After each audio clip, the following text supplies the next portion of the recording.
G'day, Happy New Year. I'm Andrew Marshall with the Northern Australia Climate Program at the University of Southern Queensland, and this is a short summary of the Bureau of Meteorology's climate outlook for the northern half of Western Australia for the weeks and months ahead, issued in the few days leading up to today's date, the 17th of January 2025.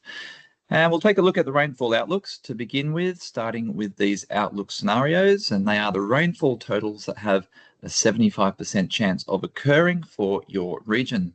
So looking ahead to the 3 months from February to April, we're seeing a 75% chance of up to about 50 millimetres for the Gascoyne and 100 mils or so for the Pilbara, around 200 to 300 millimetres for southern parts of the Kimberley, and more than 400 millimetres for large parts of the northern Kimberley.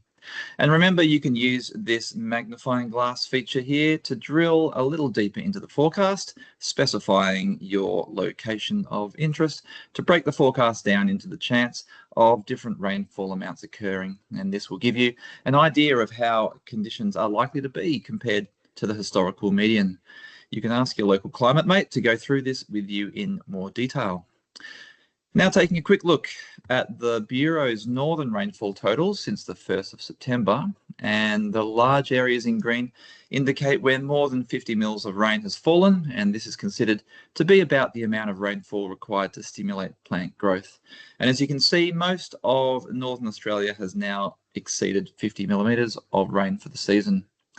Now note that the northern rainfall onset here is different to the monsoon onset, which is defined by the seasonal reversal of the prevailing winds from easterly to northwesterly, with a low pressure trough and widespread heavy rainfall across northern Australia. We are currently experiencing a delayed start to this year's monsoon, which typically arrives in the last week of December, and we've not yet seen the reversal of those prevailing winds. However, rainfall forecasts are suggesting a 75% chance of more than 25 mils of rain occurring in the last week of January across much of the Kimberley. And this is likely associated with the forecast return of the Madden-Julian Oscillation to the Australian region, which we will look at in just a few moments. Okay, now let's look at temperatures. And the differences from average here for maximum temperature show warmer conditions of up to a degree or more above average across the north for the 2 weeks from the 20th of January to the 2nd of February. And here the average is calculated over the 1981 to 2018 period for this time of year. And for minimum temperature, we are also looking at warmer than average conditions over the next 2 weeks. Okay, now looking at the chance of extremes map for the 3 months from February to April, we're seeing an elevated chance of unusually warm days for much of the Pilbara and further south, and an elevated chance of unusually warm nights across Western Australia too. And by unusually warm, we mean the highest 20% of historical temperature records for this time of year based on that 1981 to 2018 period. Now remember that these long-range forecasts for Australian rainfall and temperature provide the best guidance for local climate, so that is our focus here. And these forecasts consider all ocean and atmosphere conditions that affect seasonal weather and climate.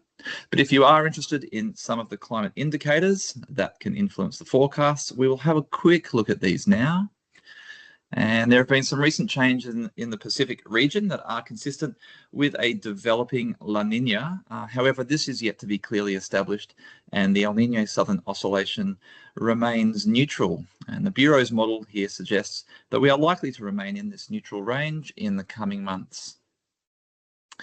The Indian Ocean Dipole, or the IOD, is also neutral and likely to remain so in the next few months.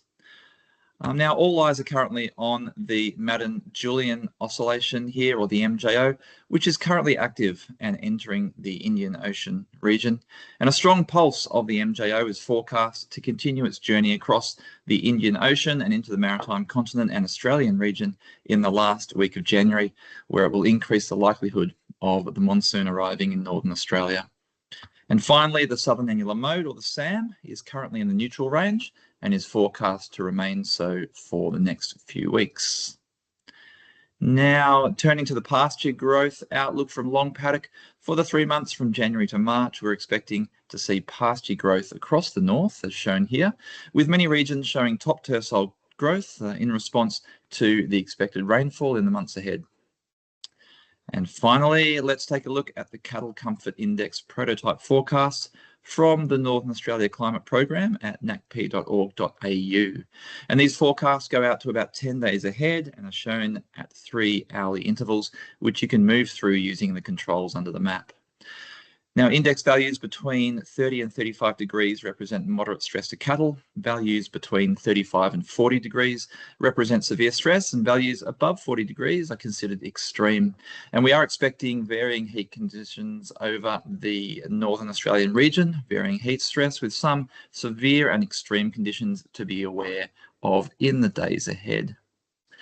So as always, for more information and updates, visit the Bureau's climate pages at bom.gov.au/climate. If you have any questions about recent conditions or the use of weather and climate forecasts, please reach out to your local climate mate.